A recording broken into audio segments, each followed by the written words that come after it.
Maurice and I got off at a small station just outside the town and set off to walk in. The last time I'd walked through a French town had been on my summer holiday in 1939.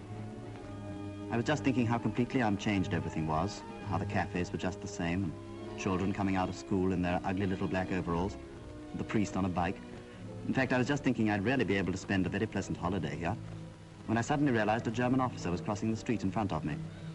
That brought me back to reality with a jolt, and I was pleased when we turned into the little quiet square where Henri had got me a room.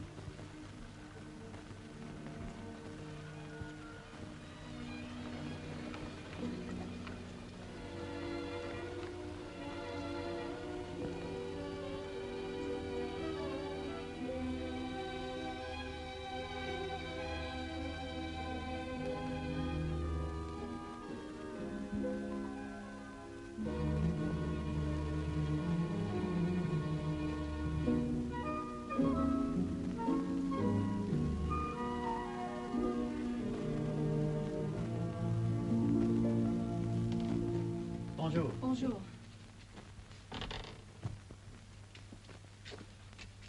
I'm glad you're here. Not as glad as I am. What happened?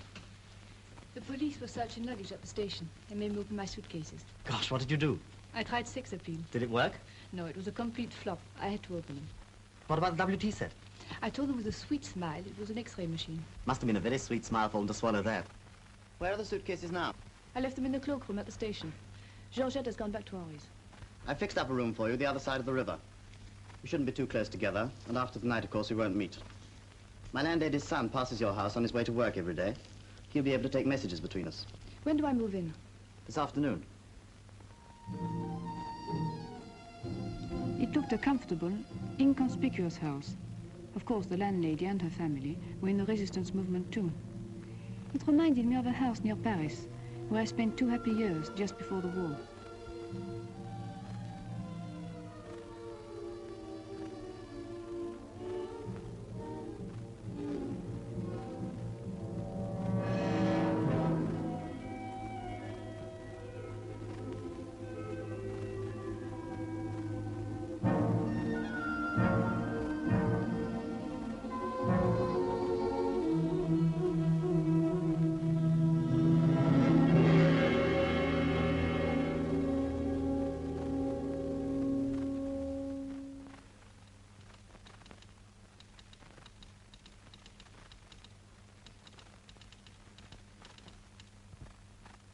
This is from Felix. Take this on, Sir Don. Your number 1 received. Glad safe arrival. Stop. Send map reference of ground where you can receive stores next moon.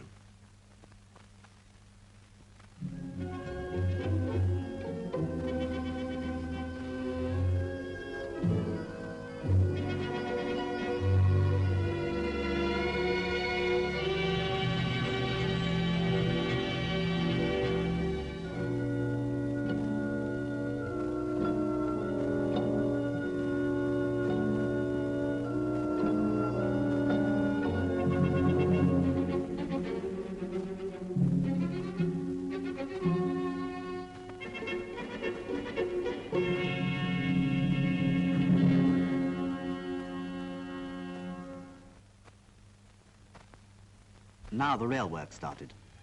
The real work of building up an organization. The French were marvelous. I used to borrow everything from them. It was impossible to buy a bike, and before I managed to get one on the black market, I had to live on borrowed bikes.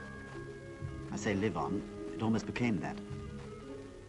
My plan was to organize 8 or 10 resistance groups within a radius of 25 miles of the town. I had to do everything by personal contact.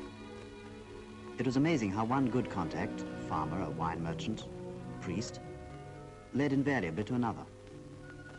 Broadly speaking, there were 3 kinds of contacts, and I tried to keep them separate.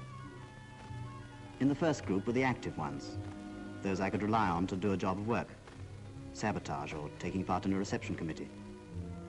Then there were safe houses, usually older people who could be relied on for hospitality, and where I could go at any time of day or night and get a bed or a meal, no questions asked.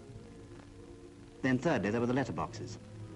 That is, people like cafe proprietors or garage owners, where I could leave messages or meet people by appointment without attracting attention.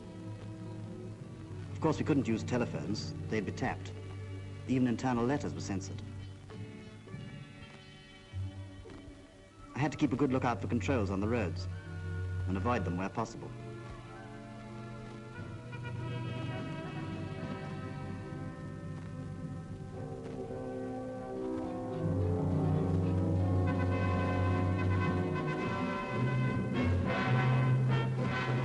That's one reason why I went about on a bike. I could keep to side roads, and a car would have attracted far too much attention. We always had to avoid attracting attention, avoid breaking any little local regulation, like not having a rear light. Or if it didn't light up, even in broad daylight, they'd fine you on the spot, or even run you in. Then you'd really be sunk, because they'd be sure to check up on the number of your identity card and find it didn't exist. It would have been just silly to have been had up for a thing like that, which could have started a chain of inquiries which might land me before a firing squad. I always got a marvelous welcome wherever I went. The French looked on me as a kind of John the Baptist, a forerunner of the invasion armies. And I used to have to beg them not to make a special occasion of every visit I made. Si le terrain est accepté, nous envoyons un message pour le terrain à Londres. Par exemple, n'importe quel message, le qui aurait boit du cognac, quelque chose comme ça. Et puis, quand nous écoutons ce message, nous entendons ce message à la BBC, par les messages personnels, le soir où nous entendons ça, nous irons au terrain. Avec des lampes, je vous montrerai comment on se place avec les lampes. Puis l'avion arrive.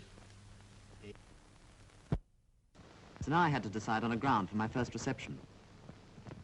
On my endless bike rides, I'd already noticed 2 or 3 fields that might be suitable, and I looked them out on the Michelin map. You could buy these maps anywhere in France. It was perfectly normal for anyone to have them.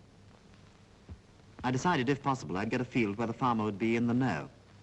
Otherwise, he might notice our strange goings-on during the night and start talking about it to his friends. And then soon the whole village would hear about it, and we wouldn't be able to use the field again. So out came the old bike, and I started off on my round, keeping away from main roads. I first went to a fruit farmer. He was a grand man, but very impatient and terribly talkative. The danger with him was that if I had a reception there, he'd probably make a party of it and invite a whole crowd of his friends to see the fun and celebrate the occasion. It wasn't a bad field. It was well hidden, and there were no trees or pylons in the middle for the shoots to get caught in. But I thought I'd find someone more security-minded, so I went on to a taciturn and solid young farmer. But his field was a little too near the main road.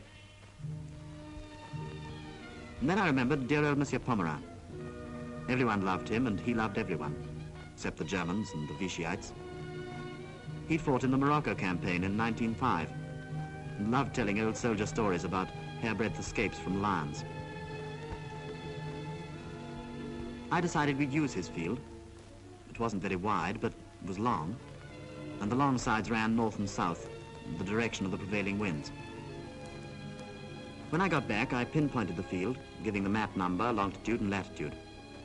I included old Pomerin's lines in the phrase for the BBC. When I'd hear it among the personal messages during the French news, I'd know the operation would be on for that night.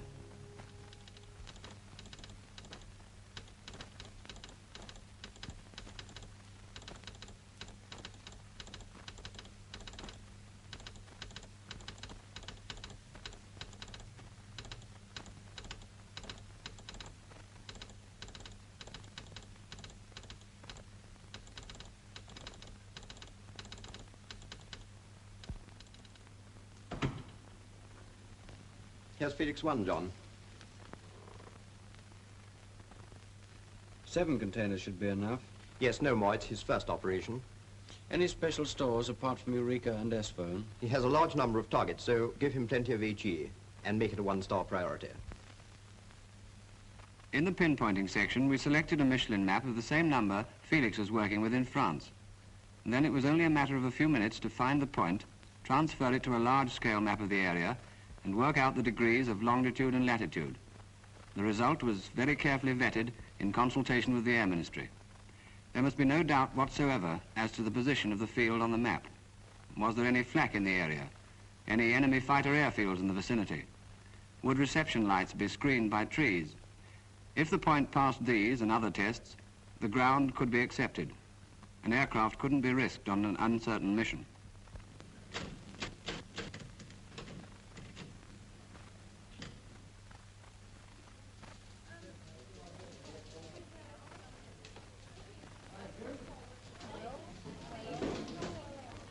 Jean, have you had the ATF-6 for Felix 1?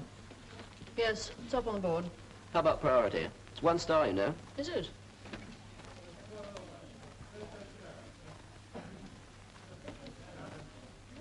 Harry, will the containers and packages for Felix 1 be ready tomorrow night? Felix 1?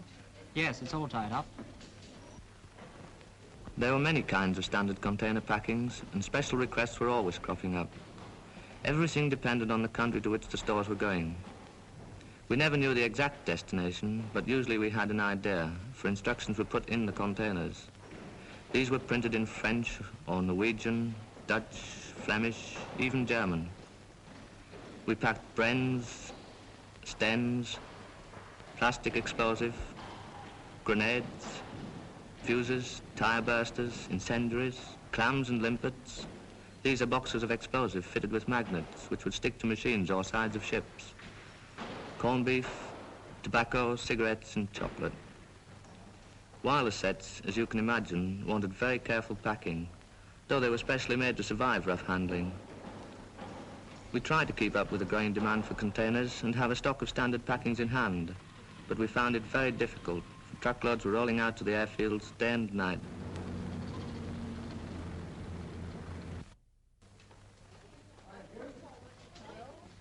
There's another of your ops ready. All we need now is good weather. The forecast's better for tomorrow. Good. There's a hell of a lot to go this moon.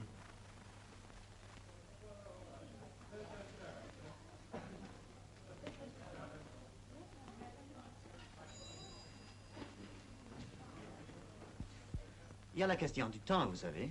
Oui, mais enfin, c'est très joli. Voilà 8 jours qu'on attend.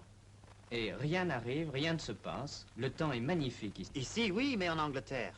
Là-bas, c'est le pays des brumes, vous savez. Oui, mais comment voulez-vous que mon équipe comprenne ça? Elle va me lâcher, moi je ne pourrai plus rien faire. Votre équipe, c'est très beau, mais les équipages de la RAF aussi, c'est pas marrant pour eux. Les... Operations room? No, sir, nothing so far. Yes, we'll let you know as soon as we hear ourselves, sir. I wish to heaven the weather boys would make up their minds. So you should be all right in these areas here, sir. Norway and Denmark definitely out. Yes, sir. Cloud on the hills. We'll do all priority operations tonight in Holland, Belgium, central and southern France.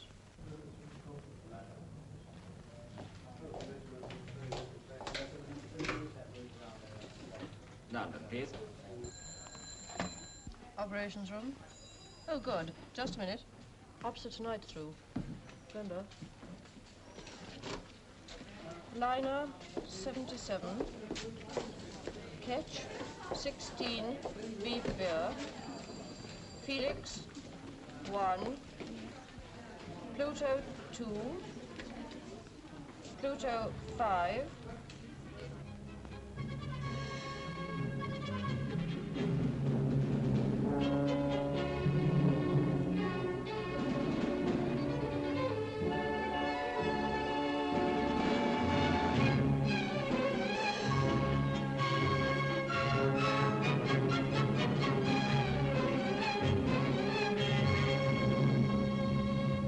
Félix, vous n'auriez pas une cigarette? Hein, oh mon vieux, vous êtes optimiste. Moi j'ai envie de fumer moi-même. S'ils arrivent ce soir, on aura peut-être des cigarettes. Il doit être l'heure du message. Ah oui, c'est vrai.